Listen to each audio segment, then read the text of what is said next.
నమస్కారం. మాది దామర గ్రామం, నాంపల్లి మండలం, మునుగోడు నియోజకవర్గం, నల్గొండ డిస్టిక్. మా ఊరు మరి అధ్వానంగా తయారైంది.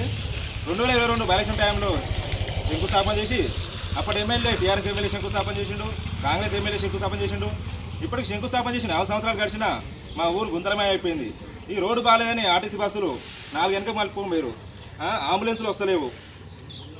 రోగులు అలాగే ప్రెగ్నెన్సీలు అలాంటి వాళ్ళు నల్గొండకి, హైదరాబాద్ నగరానికి వెళ్ళాలంటే ఎంతో ఇబ్బంది పడుతున్నారు. ఒకనొక టైంలో గమ్మగూడ నుంచి నాంపల్లికి వెళ్ళాలంటే 7 కిలోమీటర్ల నేపథ్యంలో ఈ రోడ్డు బాగాలేదని నేరలేపల్లి చుట్టూ తిరిగిపోవడం వల్ల 15 కిలోమీటర్ల వల్ల మిడిల్లోనే ఒక ఆర్కి ప్రసమైంది. ఈ కారణం ఎవరు వీటికి? అదేవిధంగా చూసుకున్నట్లయితే రాజగోపాల్ రెడ్డి మన ఊరికి చాలాసార్లు వచ్చిండు. ఈ నిర్లక్ష్యం వహించను, 2 రోజుల్లో పనులు అయిపోవాలి, రోడ్ వేస్తా, డ్రైనేజీలు వేస్తా అని ఎన్నో వాగ్దానాలు చేసిండు. ఇంతవరకు ఒకటి నెరవేర్చింది లేదు, ముందుకు జారింది లేదు. కాకపోతే శిలాపలకాలు ఏ ఎమ్మెల్యే వచ్చినా వేసుకుంటారు, పోతురు, ఫోటోలు తీతురు, స్టిల్ ఇస్తూ పోతురు.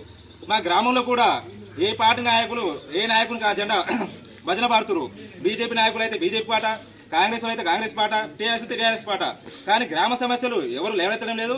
ఒకవేళ అడిగినట్టయితే బెదిరింపు కాల్స్ అలాంటివి చేసి భయాందోళనకు గురి చేస్తున్నారు. ఇది తగ్గించుకొని గ్రామం అంతా ఏకమై మన ఎమ్మెల్యే మీద తిరుగుబాటు చేసి మన ఊరికి రోడ్ వేయించుకోవాలని విజ్ఞప్తి చేస్తున్నాను.